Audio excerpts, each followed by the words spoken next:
o que tem de filho do diabo mercenário atrás de púlpito hoje engravatado, de Bíblia na mão pregando, falando Jesus, Jesus, o que tem hoje é impressionante. Parece que Pedro estava assistindo uma televisão. Impressionante, inigualável essa revelação. Amém. Lucas 18 diz assim: então Jesus propôs uma parábola aos seus discípulos, com a intenção de adverti-los quanto ao dever de orar continuamente e jamais desanimar. Ele lhes contou: em certa cidade havia um juiz que não temia a Deus, tampouco era sensível às necessidades das pessoas. E havia naquela mesma cidade uma viúva que frequentemente se dirigia a ele, rogando-lhe: faze-me justiça na causa que pleiteio contra meu adversário. Ele por algum tempo não a quis atender. Todavia, mais tarde considerou consigo mesmo: é bem verdade que eu não temo a Deus, nem respeito a pessoa alguma. Contudo, como esta viúva me importuna, farei justiça a ela, para não acontecer que por fim venha a me aborrecer ainda mais. Então concluiu o Senhor: atentai à resposta do juiz da injustiça. Porventura Deus não fará plena justiça aos seus escolhidos que a Ele clamam de dia e de noite?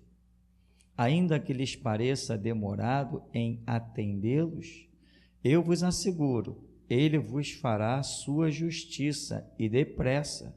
No entanto, quando o Filho do Homem vier, encontrará fé em alguma parte da terra? Amém, irmão? Podeis sentar. Irmão, a gente sempre pega essa parábola e a primeira noção que vem à nossa memória é justamente o que diz, né? Então Jesus propôs a parábola com a intenção de advertir quanto ao dever de orar continuamente, né? Então Jesus quer que o seu povo, ali os seus discípulos estão começando a obra com ele, ainda tinha muita estrada pela frente. Ele está mostrando o valor que eles iriam precisar dar a esta comunhão para receber a direção para as suas vidas, o entendimento. Quantas vezes na oração é que um milagre do entendimento acontece? Isso é impressionante, isso eu vivi muito isso, quando estamos assim orando e uma passagem bíblica penetra na nossa memória, mas você não estava nem pensando naquela passagem bíblica. Ou seja, Deus ministrando coisas ao teu espírito através daquele momento de oração. Isso é só uma gotícula de uma experiência, são milhões de experiências que o povo de Deus tem nessa terra, nessa comunhão da oração. É algo milagroso que Deus estabeleceu, né? Criou casas, criou templos e disse: minha casa será chamada casa de oração, meus ouvidos estarão inclinados à oração que se fizer neste lugar. Jesus vem e diz assim: tu quando orares, entra no teu quarto, fecha a tua porta e fala com Deus. Essa comunhão aí é algo bem requerido de Jesus, por Jesus aos seus discípulos. Então esse é o primeiro cartão postal dessa parábola da viúva persistente, em que o homem é juiz e, por coincidência, né, não temo a ninguém. É assim que se comportam realmente os juízes, né? Eles estão lá, eles julgam a lei, eles julgam com a lei e eles fazem o que eles bem querem. Usam a lei para os outros, mas a lei não vale para eles. O juiz pode roubar, ele rouba, recebe aposentadoria compulsória, e não é aposentadoria sem direito a nada, não, é uma bela de uma aposentadoria, não perde nenhum dos seus direitos, é a coisa mais absurda. Então eles não estão abaixo da lei, eles estão acima, porque a lei diz que quem rouba tem que ir para cadeia, mas não tem. Juiz rouba, juiz desvia a verba, juiz faz o que quiser, apreende bens dos outros, toma para eles. Isso aí é antiguíssimo e eles estão sempre isentos. Você conhece algum juiz atualmente que esteja preso? Não, mas tem um site na internet que a função desse site é mostrar coisas de juízes. Se você for nesse site, você fica horrorizado de tanta coisa a respeito de juízes. Mas o nosso assunto não é nem esse, mas a gente sempre tem que deixar alguma lembrança, né? Para que fique bem claro que Deus não se esqueceu deles. E o que é deles, a sentença deles, breve será decretada. Muito breve, muito breve. Muito mais breve do que o que eles imaginam. Eles nem se dão conta que já está tudo preparado para Jesus descer no Monte das Oliveiras.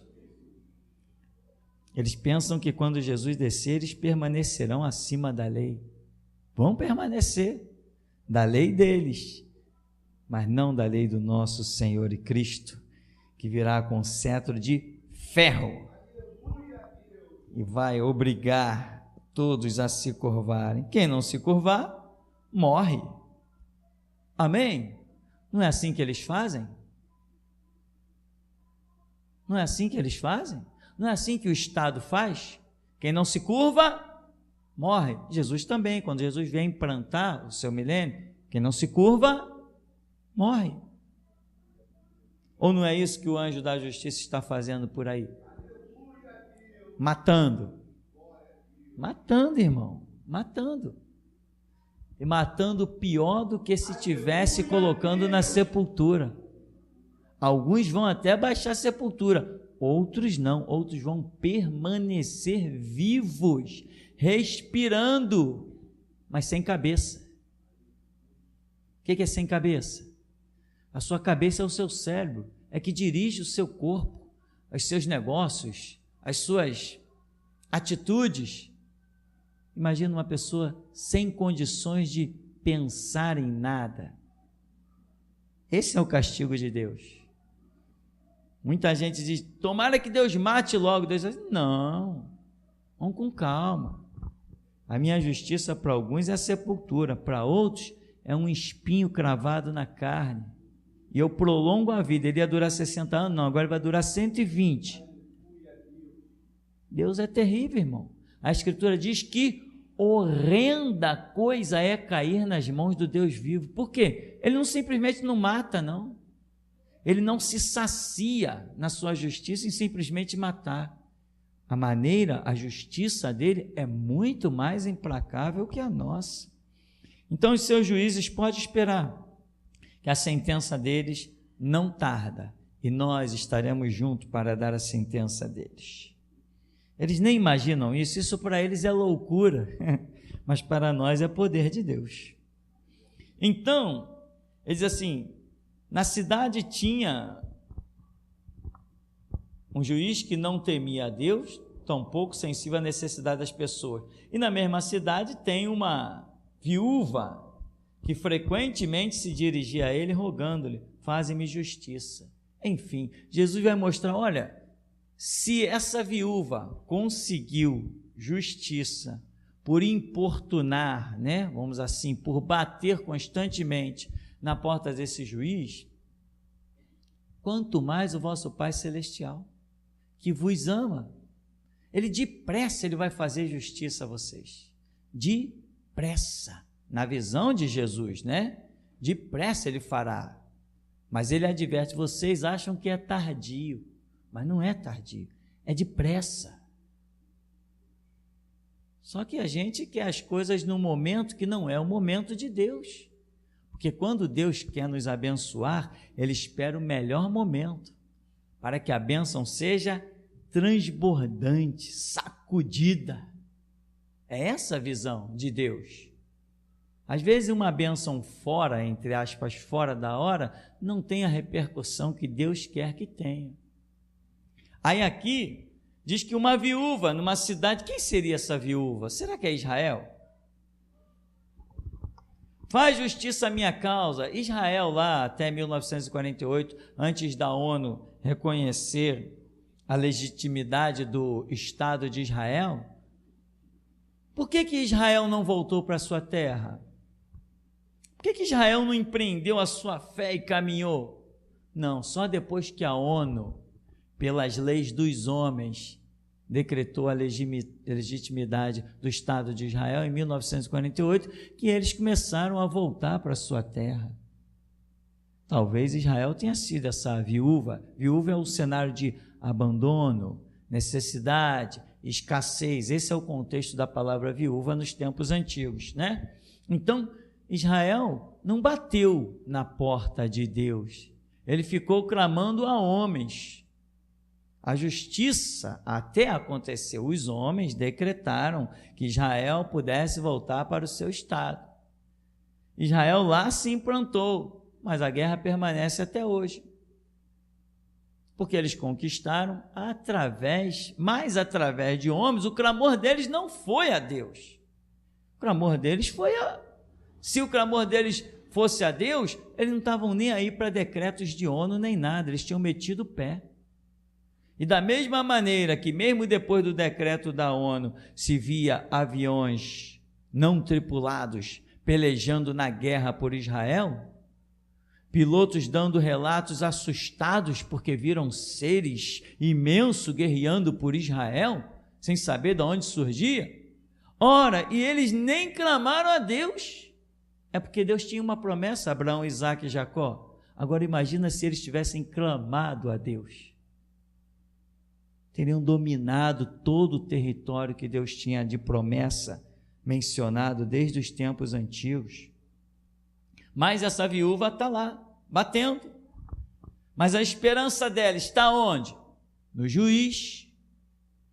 Né? No juiz. Parece as igrejas, as assembleias de Deus hoje. A esperança deles está em quem? Nos políticos. Irmão, nós precisamos ter um político para representar a igreja.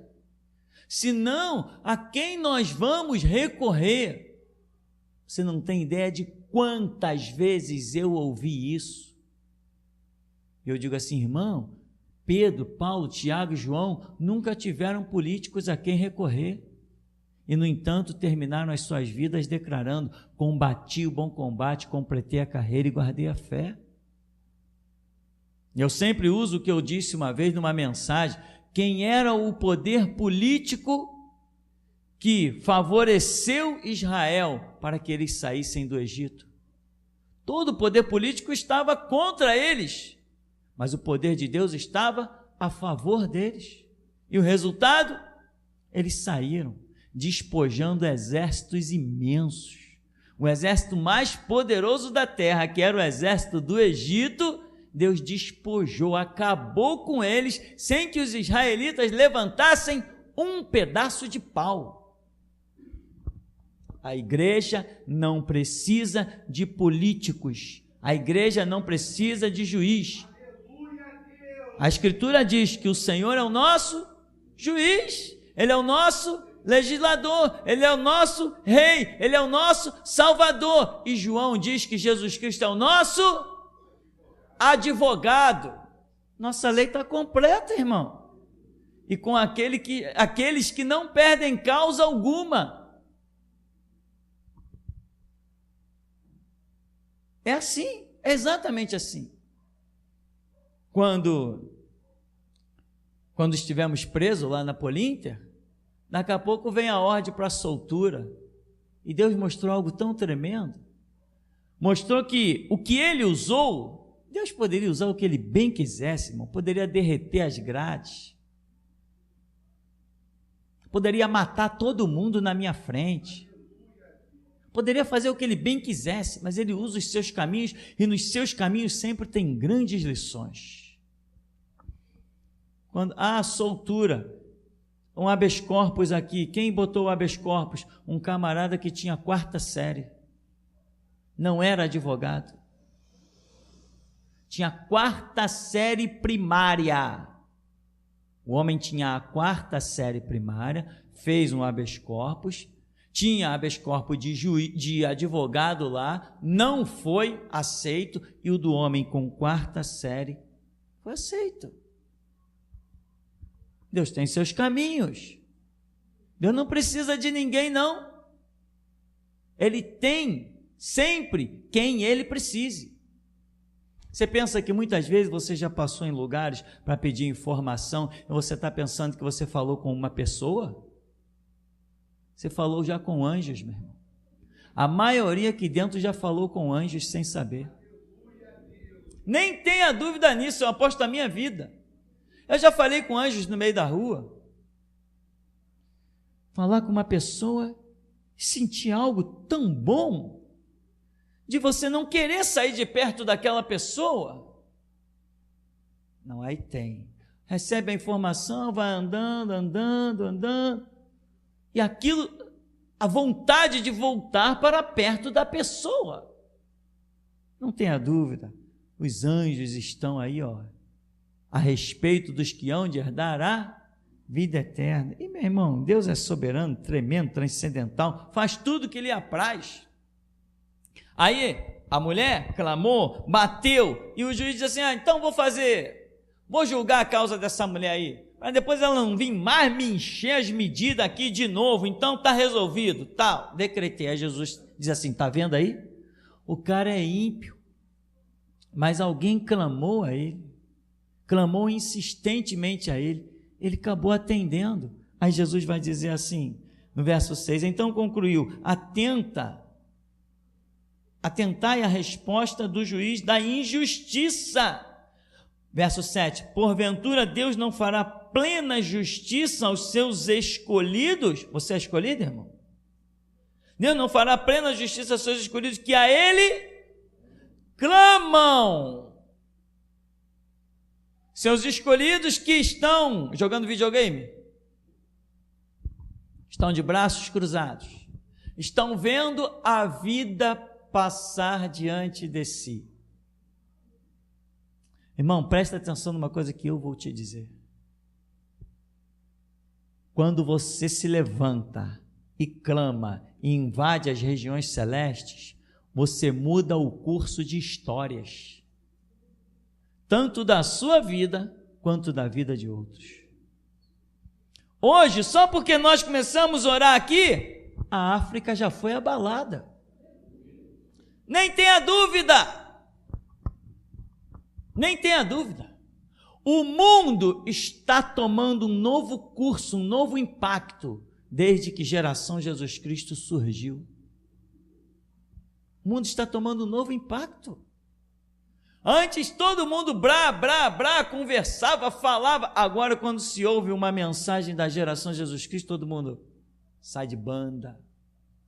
Pode até não querer aceitar, mas cadê a valentia deles?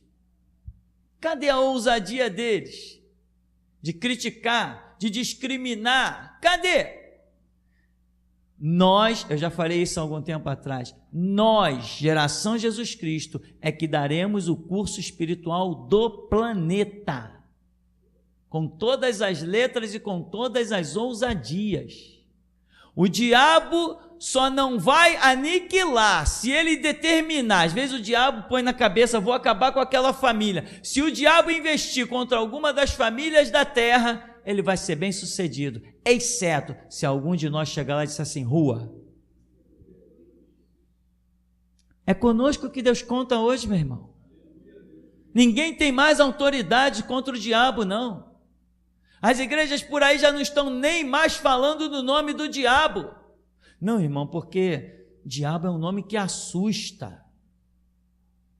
Irmão, covardia assusta mais que diabo. Medo assusta mais que diabo. Eu já ouvi, meu irmão, líderes falando isso. Diabo é um nome que assusta. A gente não toca mais no nome do diabo, não. Não faz parte da doutrina. O quê? Não faz? Eis aí vos dou poder para pisar serpentes e escorpiões de toda a força do diabo. E nada vos causará dano algum. Isso é a doutrina mais essencial, doutrina do cristianismo.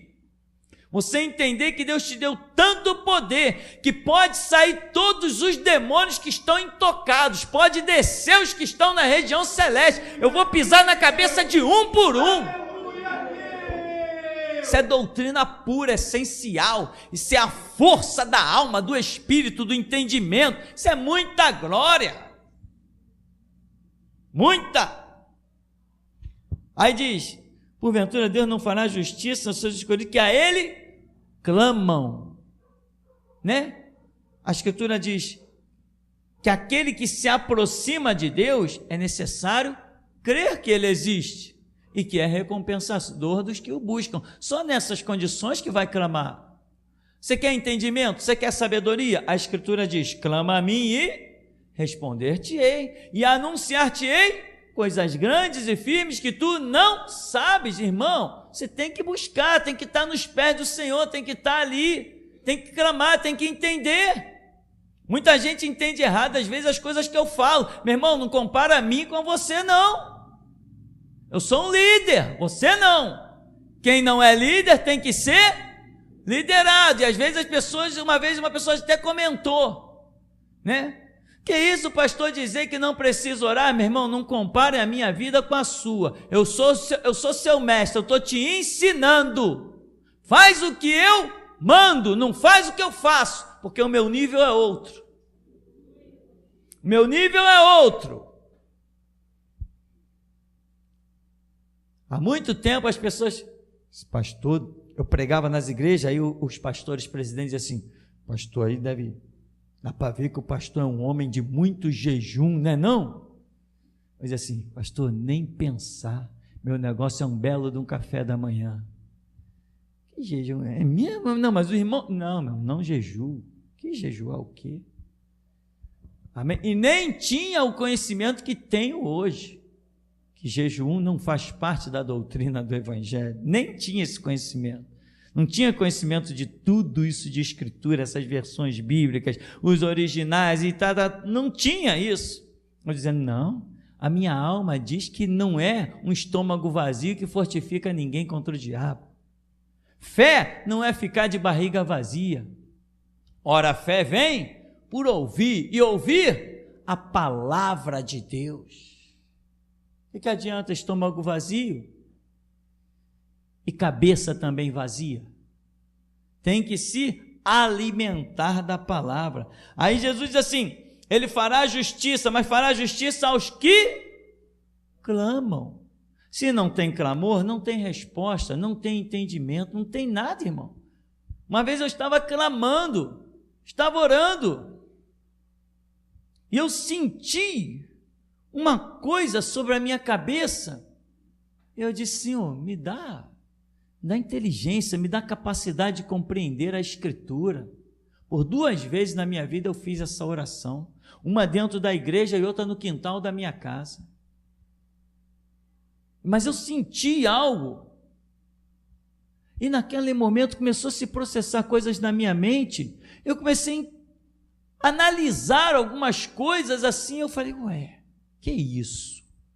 Eu senti que alguma coisa diferente aconteceu. Naquela mesma semana eu fui numa igrejinha, e aquela experiência que eu já contei para os irmãos, que o homem olhou para mim, riu, fez assim, ó. Aí disse: você tem muita inteligência. Eu levei um susto. Aí ele falou assim: até isso Deus revela. Fiquei assustado, foi a primeira vez que eu vi aquele homem na vida. Ele falou: até isso Deus revela. Mas essa inteligência não é uma inteligência de eu ter a inteligência, foi a inteligência que eu pedi a Deus. Para quê? Para entender a sua palavra. Para quê? Para viver e pregar a sua palavra. Eu não estou pensando em mim em nenhum momento, porque quem quer pregar esta palavra não está pensando na sua própria glória, está pensando na glória de Deus. Iludidos, loucos são os que pensam que pode pegar nesse livro e engrandecerem a si mesmo. Esses são loucos, completamente esvairecidos da vida. O que mais tem por aí é gente achando que pode se dar bem com a Bíblia. A Bíblia nunca vai se prestar ao capricho de ninguém, meu irmão. A minha palavra não voltará para mim vazia, ela cumprirá o que me apraz, diz o Senhor. A minha glória a outro eu não darei, diz o Senhor. E tem gente que pensa que pode pegar nesse livro e se encher da glória. Eu sei que tem gente até que confunde a minha maneira de falar, porque não vê o que está no meu coração. Eu quando falo, eu falo pesado mesmo, meu irmão. Eu falo para escandalizar. Sabe por quê? Porque eu sou o último Elias. Eu falo para escandalizar. Eu procuro sempre as palavras que mais vão escandalizar, porque isso é uma questão de justiça. Quem não teve capricho com a Escritura, não se firmou até aqui, daqui para frente vai se tornando cada vez mais difícil. E por isso que eu falo com toda arrogância para alguns que me ouvem e não entendem. Mas eu sei que eu sou uma das pessoas mais simples que o planeta já conheceu. Eu sei disso. Se sei. Né? Porque o homem que não discerne a si mesmo, não discerne mais nada. Jesus diz: Ele fará justiça aos seus escolhidos que a Ele clamam. Mas clamam como? De dia e de... O que é de dia e de noite? Continuamente, constantemente, é ininterrupto. Então, pastor, eu vou ter que ficar ali em oração o tempo todo? Dou uma paradinha para almoçar, volto para orar. Tomo um café, volto para orar. Vou para a janta, volto para orar. É isso? Não, não é isso, meu irmão. A Escritura diz que Ló afligia a sua alma. Mas ele afligia a sua alma? O que é afligir a sua alma? Afligir é bater, é agredir. Era isso? Não era isso. É uma questão interior. É como você processa. O seu clamor tem que ser constante. Você não pode, você tem que se sentir incomodado com a necessidade, aquela fome e sede de justiça. Você tem que sentir essa necessidade na tua vida. Você tem que olhar para o mundo e cada cena que você vê, você diz assim: Jesus, Maranata, vem logo. Cada notícia que você ouve, você diz assim: Senhor, isso vai acabar quando tu pisar no Monte das Oliveiras. Sabe, tu vê uma reportagem, tu diz assim: Jesus, vem e me traz contigo, que nós vamos acabar com essa história aí.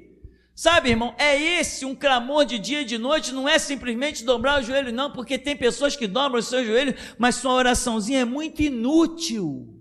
Inútil, sabe o que é algo inútil? Algo que não serve para nada. Inútil é que não pode ser usado. Tem orações que são assim: Senhor, abençoa a minha vida, Senhor, me dá suprimento, Senhor, me dá recurso para ir na tua casa, Senhor, não me deixa faltar o pão de cada dia. Isso é oração que o Espírito Santo pega e diz assim: joga isso no lixo, isso me abomina a alma. Buscai primeiro o reino de Deus, a sua justiça, e demais coisas serão acrescentadas. Oração, meu irmão, é: Deus, despoja Satanás, acaba com o reino dele, me dá unção, me dá graça, me dá autoridade para enfrentar o diabo, enfrentar o sistema, cortar a cabeça do dragão. Isso é que é oração útil, meu irmão. Deus abala os principados da África, abala o Congresso Nacional, escreve naquelas paredes: Bíblia sim, Constituição não. Isso é que é oração, meu irmão, é ousadia, é intrepidez, é visão do reino. Tem gente que não tem nada disso, fica com essas oraçõezinhas ridículas, oração de batista, oração de católico. Eu não faço mal a ninguém. Deus abençoa, Deus abençoa, Deus abençoa os governantes para que a gente possa ter uma vida de paz. Vai com uma oração dessa diante do anjo da justiça, está arriscado ele arrancar a tua cabeça. O anjo da justiça não é pacifista nem pacificador. Ele é um assassino em nome do bem e da verdade. É isso que ele é. Deus abençoa, abençoa, abençoa. Abençoa o quê, meu irmão? Fica esses palhacinhos aí nos grupos de zap, na internet, montando um monte de rede social. Irmão, estamos pedindo, vamos fazer um clamor pela nação. O cara até gay está falando de clamor. Desde quando Deus ouve clamor de gay? Fala sério, meu irmão. Clamar de dia e de noite, é constante. O que é de dia e de noite? Se é constante, é você ter uma fé firme, que não oscila, porque supostamente quem faz uma oração está exercendo fé, e quem exerce a sua oração, seu clamor dia e noite, é fé constante. Quanto tempo Daniel ficou orando? 21 dias? Você acha que ele ficou orando 21 dias? Eu não acho. Eu acredito que Daniel teve ali os seus intervalos de oração, mas não ficou orando 21 dias, mas permaneceu na fé daquilo que já tinha orado 21 dias. Isso ele fez. Aí vem o anjo depois de 21 dias, Daniel, tu és um homem muito amado. Desde o primeiro dia que tu começaste a orar e buscar o Senhor, eu fui enviado. E quando eu fui enviado, Daniel, o príncipe da Pérsia saiu e se opôs a mim, mas eu guerreei com ele, até que Deus enviasse outro, que ficou lá guerreando, e eu vim para te trazer a resposta, porque você é um homem muito amado. A peleja foi renhida, mas assim como tu não desististe, eu também não desisti. Sabe como que os céus se movem? Quando nós caminhamos.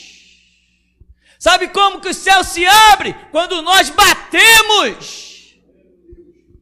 Batei, abri-se-vos-á, buscai e achareis. Tu quer um Deus morto?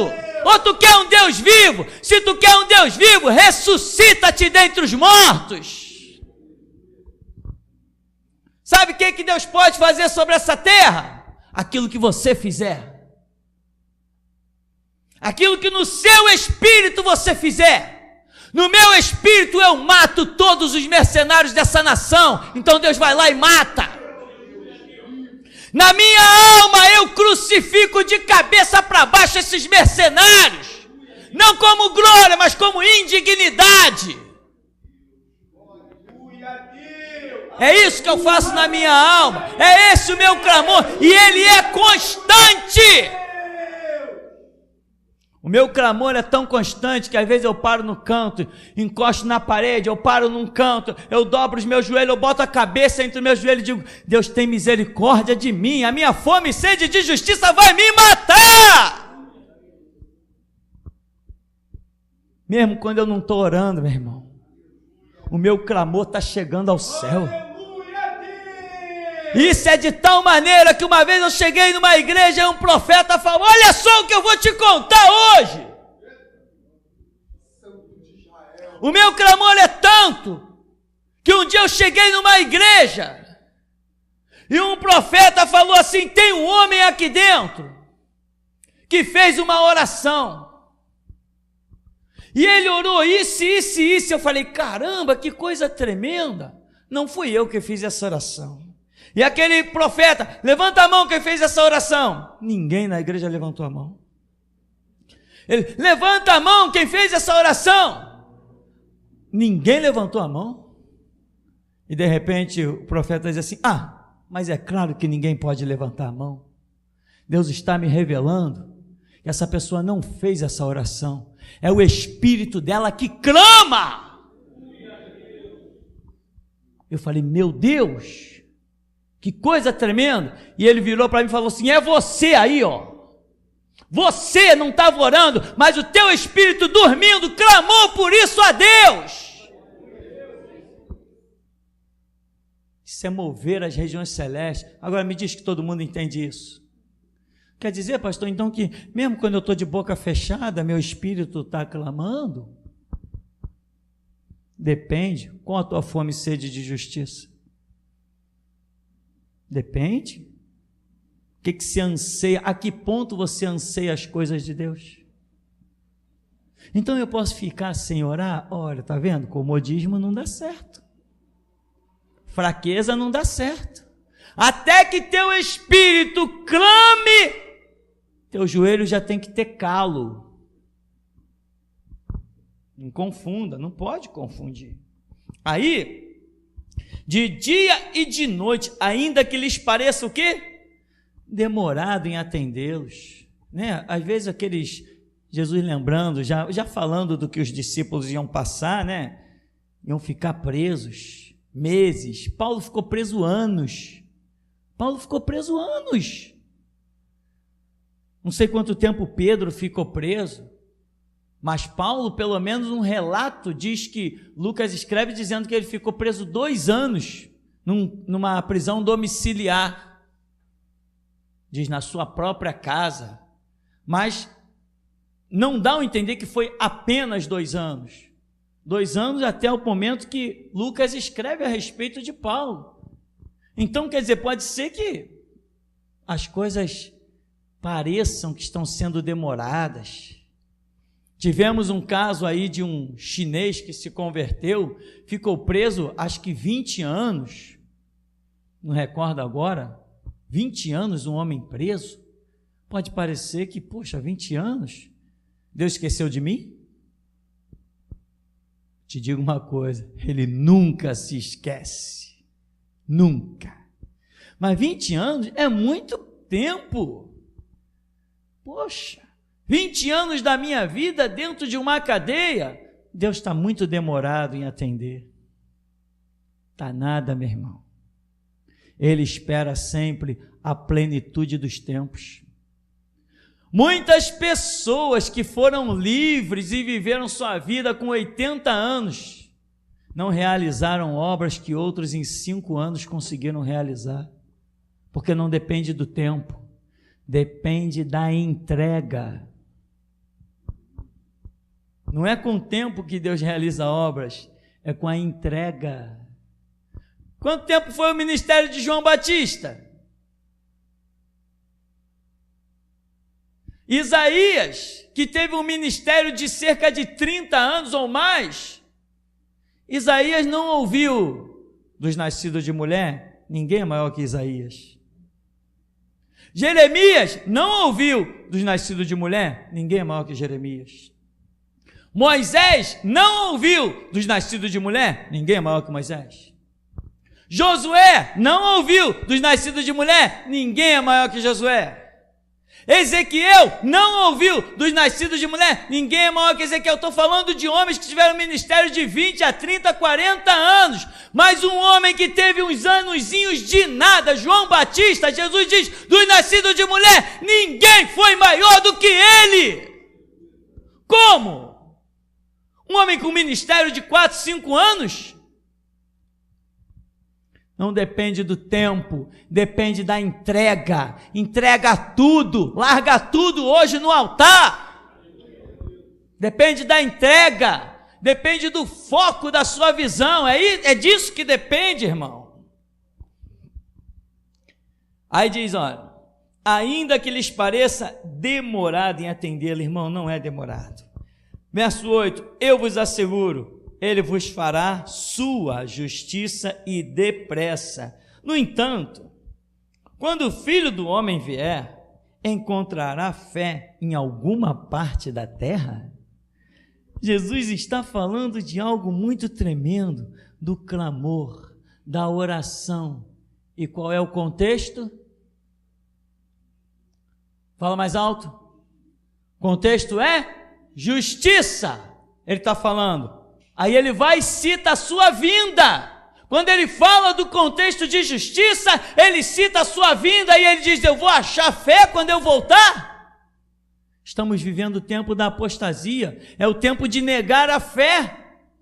Essa parábola é para hoje, é para agora. Ela é agora, o cumprimento dela é agora. Deus fará o quê? Justiça àqueles que o clamam. Num tempo em que ele está dizendo, será que eu vou encontrar fé na terra? E eu já falei, se depender de mim, vai encontrar. E se depender de você, irmão? O meu viver, meu irmão, só tem uma razão: Jesus Cristo. Muitas vezes já dobrei o meu joelho e disse assim, Senhor, se tu não recrutares a minha vida para o teu serviço, me mata. Não me deixa viver porque eu não quero. Não me concede essa tortura de ter que viver nessa terra sem te servir. tem misericórdia. Eu não quero viver se não for para servir a Jesus Cristo. Não quero, eu me recuso. Eu já falei que se Jesus se manifestar em mim e disser assim, tu perdeu o ministério, tu pisou na bola, eu não vou te dar mais ministério. Eu entro no quarto, tranco e fico lá até morrer de fome. Mas não saio mais, porque não quero outra coisa na minha vida, a não ser servir a Jesus Cristo. E você? O que você quer desse mundo? Seus negócios vão bem? Você está comprando casas, você está comprando carros, seu negócio está multiplicando, está tudo indo muito bem, você está feliz da vida. Eu só tenho uma felicidade, é quando vejo Deus falar pelos meus lábios, o resto não me interessa mais nada. Eu já disse para Deus, Deus, se eu tiver que subir nesse púlpito e tu não fores falar por mim, me diz para fechar a igreja, mas não me tortura, tendo que chegar ali e dar palavras naturais. E são 17 anos em que eu subo nesse púlpito e todos os dias Ele tem falado. Se não tem falado com alguns, lamento, mas comigo tem falado. Mas quando vier o Filho do Homem, o cenário é esse, porventura achará fé na terra? Irmão, Ele não é tardio. E o nosso clamor está fazendo diferença na terra dos mortais. Aleluia, Deus! O nosso clamor está fazendo diferença. Pessoas não baixaram a sepultura ainda por causa do nosso clamor. E outros que viveriam para fazer suas maldades, já vão baixar a sepultura antes que a sua maldade se conclua. Pastores vão colher o gosto amargo da desgraça pelo seu mercenarismo, por causa da nossa fome e sede de justiça. Se não houver fome, para que Deus vai dar comida? Se não houver sede, para que Ele vai dar água? Se nós temos fome e sede de justiça, Ele fará. Aleluia, Deus! É assim que funciona, irmão. É assim que funciona. E Abacuque diz, olha, se tardar, espera, porque certamente não tardará, mas virá. É isso que Abacuque diz quando o cenário de Israel é uma desgraça, uma catástrofe, Babilônia vai dominar tudo. Ele diz, clama por justiça, e se achar que está tardando, espera, porque certamente virá. Certamente virá, certamente virá, certamente virá, certamente virá. Aleluia. Muitos que estão por aí explorando um povo, pegando a igreja do Deus vivo e colocando como capacho, como tapete do diabo, da política, da maçonaria. O meu clamor, Deus, não deixa eles baixar a sepultura, não deixa, antes que a tua espada os atravesse. Eu estou batendo na porta, ei juiz, julga a minha causa, porque eu tomei para mim a causa dos que não podem combater.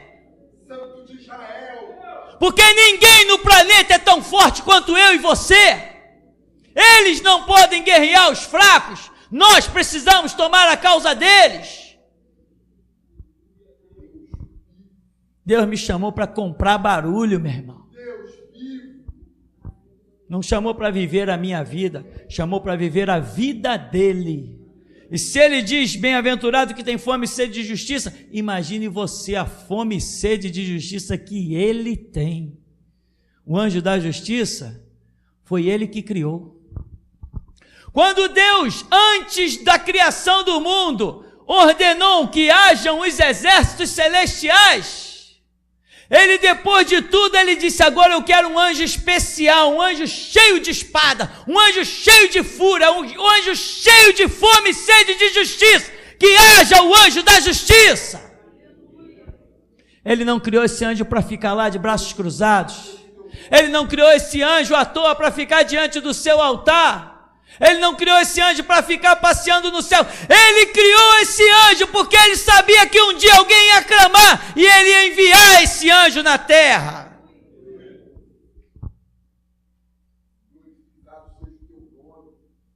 Não foi, não criou para ficar lá. Para quê? Anjos com couraças. Para que isso? Exibição de poder? Não, isso é para ser usado. Para que anjos com armadura? Para que cavalos imensos? Para que espada e escudo? Se você nunca viu, meu irmão, que Deus abra os teus olhos nessa noite. O semblante deles na guerra são tão destemidos, tão terríveis, que só de olhar de longe, quando ele olha assim para você, tu estremece. Tu estremece. E é por isso que muitas vezes, nós que somos mais temerosos, nem vemos os anjos, porque mesmo eles sendo enviados a nosso favor, nos amando, ainda assim nós temeremos, sairemos correndo. Deus não criou um exército de anjos para ficar desfilando de um lado para o outro do céu, meu irmão. Ele não se intitulou Senhor dos Exércitos para viver de paz.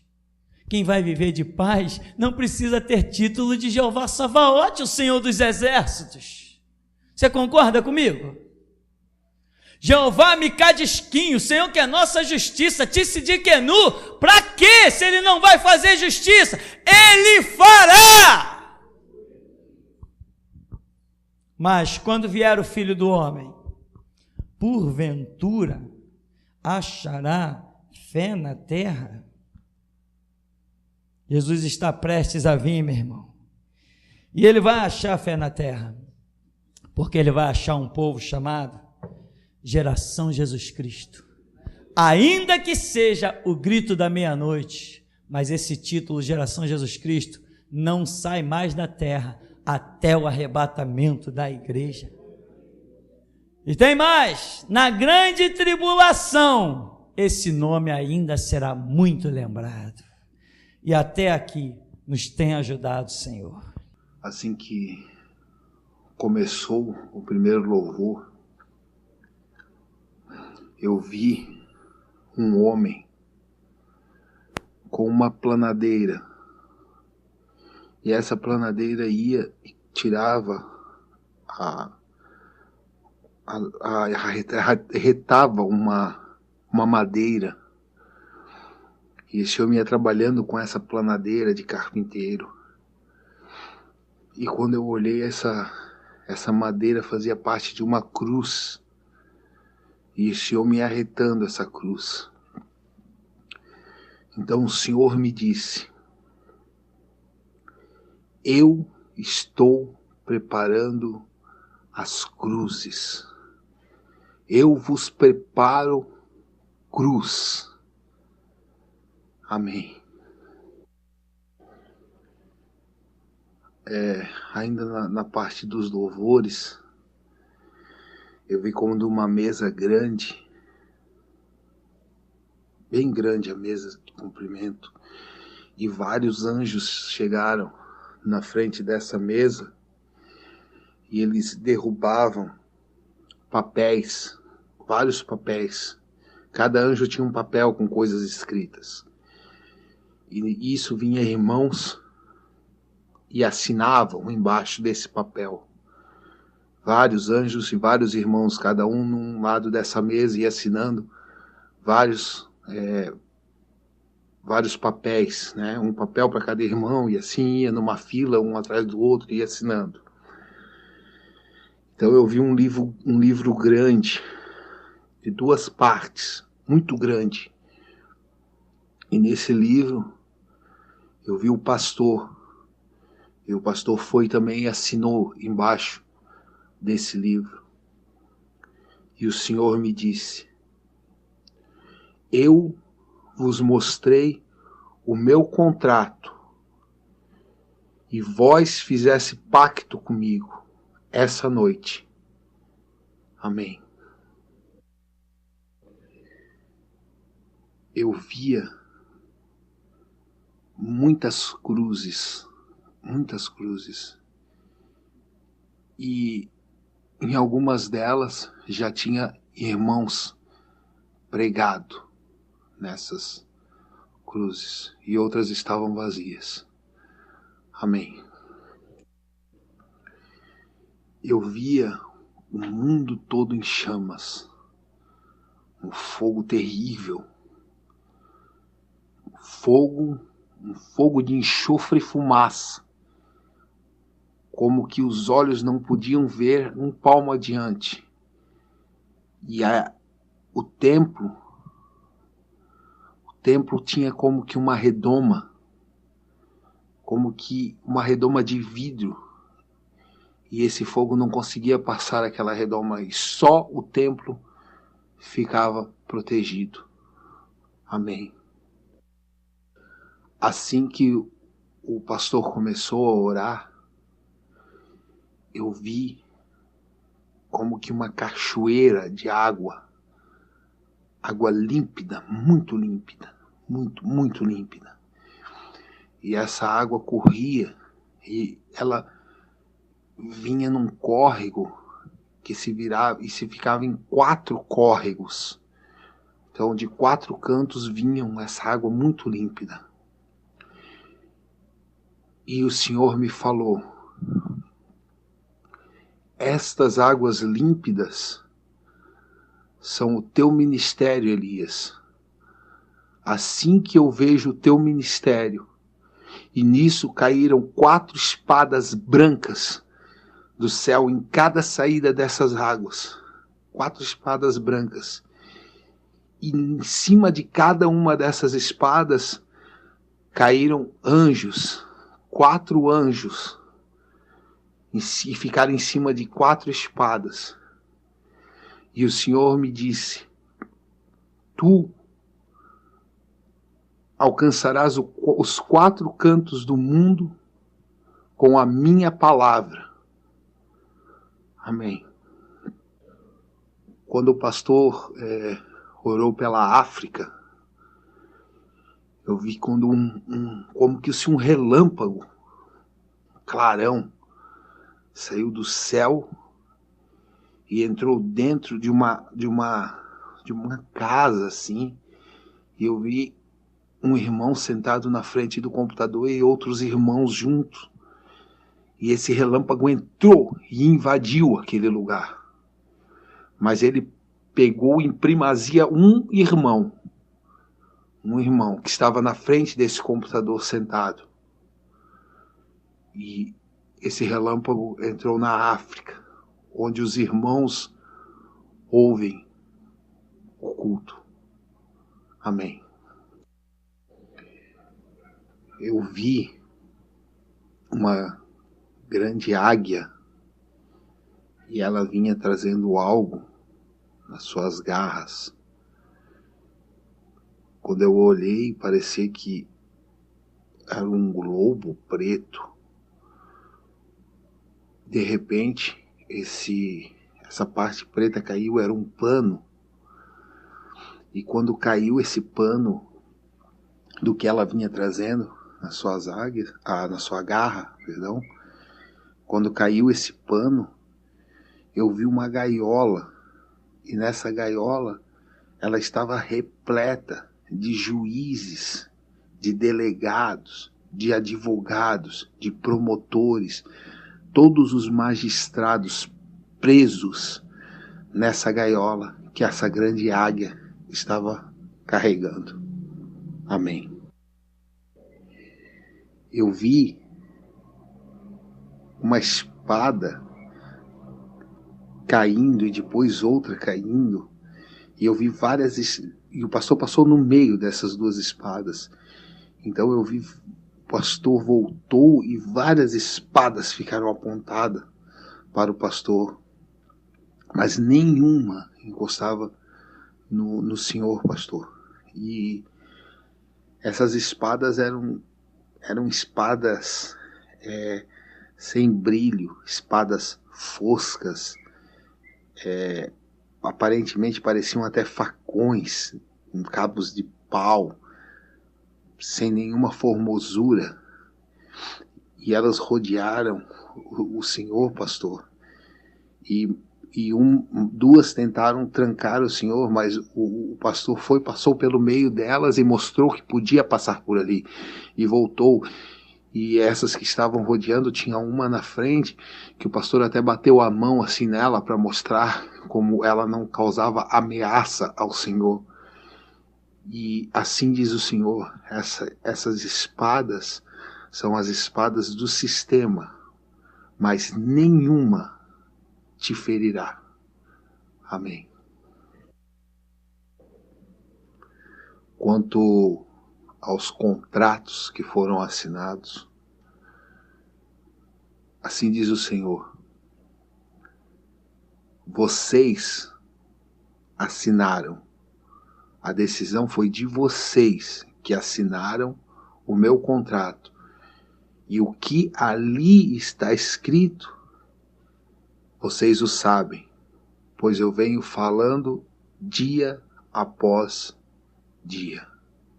Amém.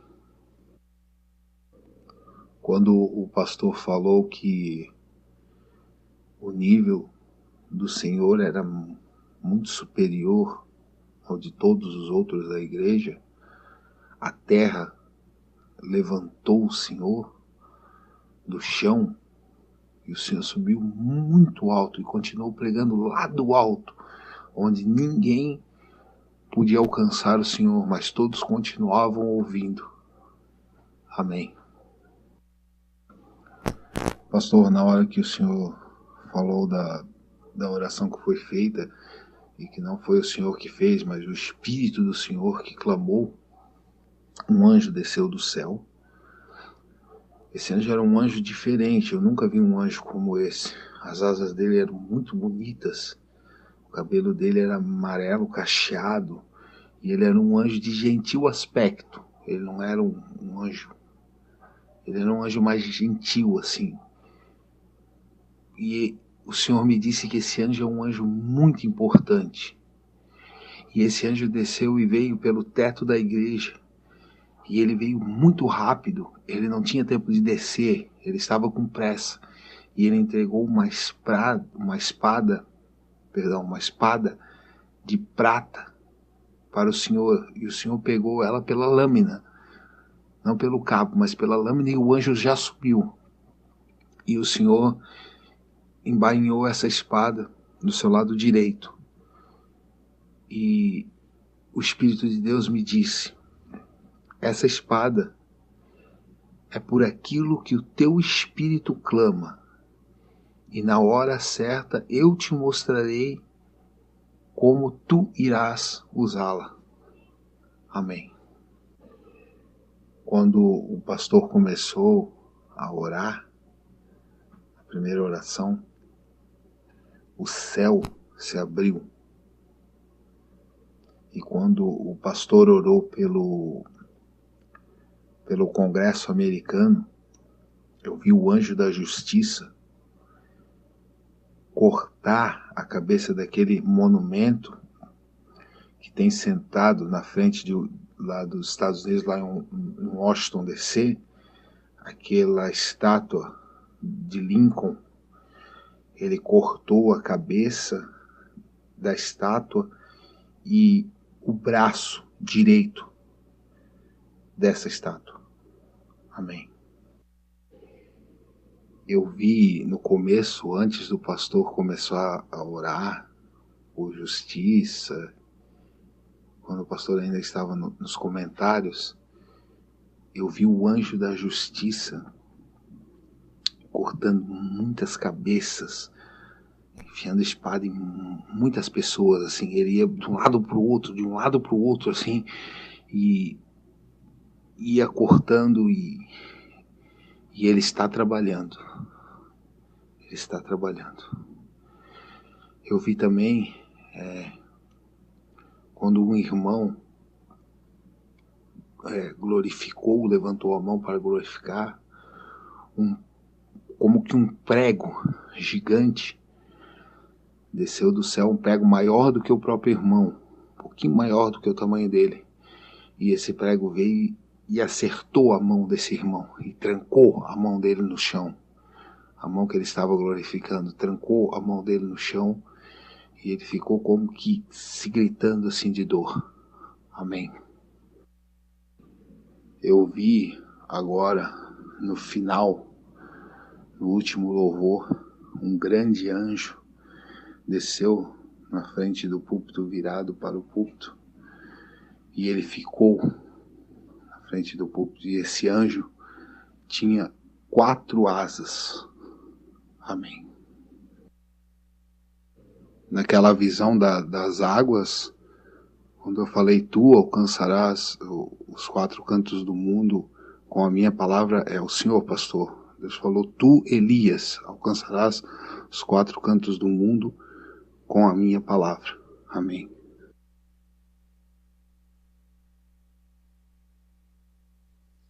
Paz, pastor. No início do culto, na primeira oração, Deus me mostrava, pastor, como se saísse de dentro do pastor uma cachoeira com a água, com a intensidade muito forte, uma água muito cristalina, que ela saía, uma cachoeira grande, e ela invadia toda a igreja e ficava assim, acima do joelho um pouquinho dos irmãos. Só, pastor, que eu via que alguns irmãos, eles se baixavam, mergulhavam nessa água, e era uma felicidade imensa. Mas já teve outros irmãos que não se molharam, não tinha uma gota de água no corpo. Foi o que eu vi, pastor. Paz. Eu vi também, pastor, no primeiro louvor, um anjo. Ele vinha com a bandeja, e nessa bandeja ele tinha uma chave de carro. E ele vinha batendo essa chave nessa bandeja e olhando para toda a igreja. Ele colocou a chave de volta na bandeja e ele pegou ela por 3 vezes na mão, olhando para a igreja. Só que ele voltou a chave para a bandeja e ele saiu. Foi o que eu vi, pastor. Paz. Pastor, eu vi alguns redemoinhos de fogo que caíram do céu. E esses redemoinhos, eles envolviam alguns irmãos e ele cobria todo aquele irmão. Quando ele cobria ele todo, aquele irmão começava a falar em língua, sentindo a presença de Deus. Foi lindo, pastor. Inclusive, eu fui envolvida por um aqui na minha casa. Algo muito tremendo de Deus mesmo. Foi o que eu vi, pastor. Paz. Pastor, eu vi também no primeiro louvor que descia uma bola de fogo do céu. E um anjo, ele pegava essa bola de fogo na mão. E ele conduzia até onde está o pastor. E ele colocava próximo aos lábios do pastor. E esse fogo era como se ele entrasse, ele invadia o corpo do pastor. De repente o corpo do pastor não era mais corpo. Era todo tomado de fogo, era fogo saindo, chamas de fogo para todo lado. E ali, pastor, eu via que não era um fogo natural, não era um fogo assustador. Era uma coisa assim, linda, maravilhosa. Coisas que a gente vê que é do céu mesmo. Foi o que eu vi, pastor. Paz. Paz, pastor. Pastor, Deus me mostrava os grupos de cadeiras que tem na igreja. E o grupo que fica do lado esquerdo do púlpito, do lado onde tem o microfone de oportunidade dos irmãos, Deus me mostrava a irmã Cláudia, a irmã Dayana, o irmão Samuel, o irmão Josimar, mesmo nas primeiras fileiras das cadeiras. E Deus me mostrava um anjo que ele vinha com a bandeja na mão e ele tinha uns cálices na bandeja. Quando esse anjo vinha passando e alguns irmãos viam o que tinha naquela bandeja, alguns saíam como se o culto tivesse terminado. Eles davam as costas e iam para perto da porta de saída da igreja. E aquele anjo seguia até a irmã Cláudia. Ele chegava e dava um desses cálices para ela beber. E ali naquele momento que aquele anjo parava em frente à irmã Cláudia e à irmã Dayana, que a irmã Cláudia tomava aquele cálice, elas ficavam assim muito emocionadas, começavam a chorar bastante. E ali, quando elas viravam para olhar para o restante da igreja, não tinha mais ninguém. Todos tinham ficado de costas, estavam todos de frente para a porta. E em seguida, pastor, o senhor falou para Deus ele abater Satanás. E naquele momento, eu vi debaixo das cadeiras um alvoroço muito grande. Quando eu olhei, vi muita coisa se mexendo embaixo das cadeiras. Eu vi muitas serpentes. E aquelas serpentes, elas tinham um líder. Só que eu não via o líder logo. Quando eu observava, eu via uma cobra maior do que elas, bem maior que elas, mais grossa, grande e amarela. Ela pulava, pastor, de trás das cadeiras, por cima das serpentes, e ela vinha em direção ao altar. Quando ela vinha em direção ao altar, eu via quando aqueles anjos que eu falei na revelação do pastor, que eles estavam lá do lado do pastor, aqueles 4 anjos que Deus me mostrou hoje, que não são 4 anjos comuns. Eles são querubins.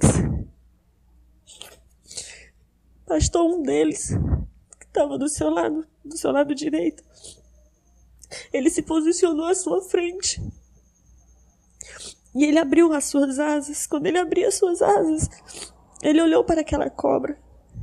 E só com o olhar, pastor, ele destruiu aquela cobra. Aquela cobra se desfez. E eu vi, pastor, quando abriu uma brecha entre as cadeiras, um buraco, uma rachadura que ia da frente do púlpito até próximo à escada. E aquelas serpentes todas iam caindo ali dentro. Foi o que eu vi, pastor. Paz.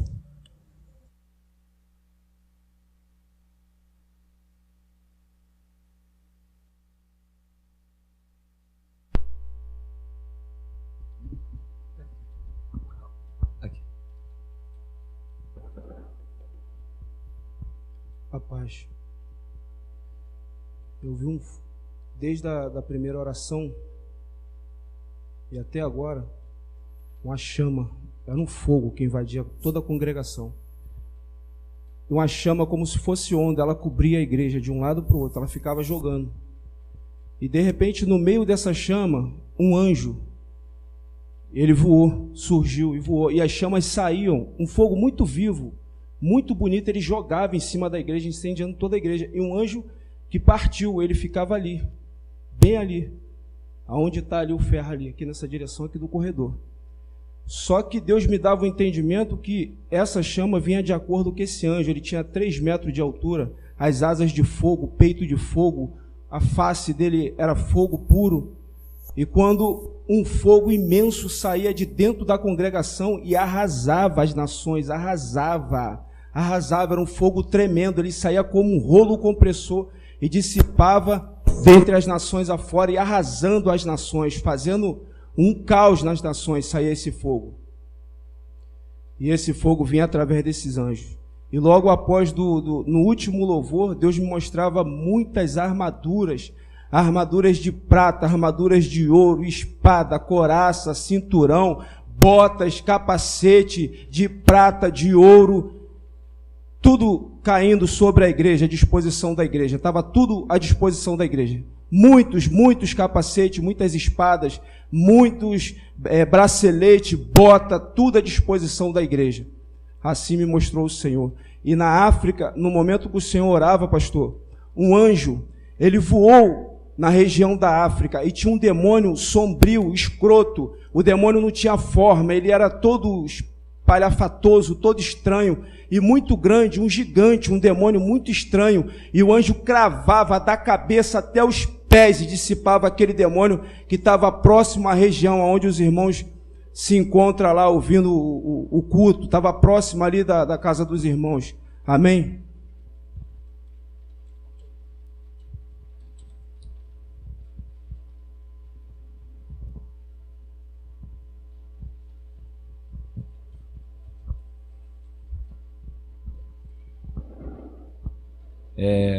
Quando o senhor orava por justiça, me voltou uma visão que eu tive de madrugada, aquelas torres que tem no Sumaré, elas caíam, elas desmoronavam. Depois Deus me levava a uma sala onde tinha vários magistrados, e tinha um homem que estava com uma capa preta. O nome desse homem era Ricardo Lewandowski, e o anjo vinha e cortava a cabeça desse homem. E depois Deus mostrava, pastor, uma porta de madeira muito grande e muita gente batendo nessa porta. Aí quando essa porta se abria, resplandecia uma luz muito forte, e o número dessa porta era 21. E quando o senhor orava pela África, essa visão que o irmão André teve, eu também tive. O anjo da justiça vinha, matava e cortava esse demônio, e descia do céu uma coroa, e era lá cravada na cabeça de um irmão de lá da África. Eu só não sei dizer o nome dele, pastor. E essa foi a visão que Deus me deu hoje.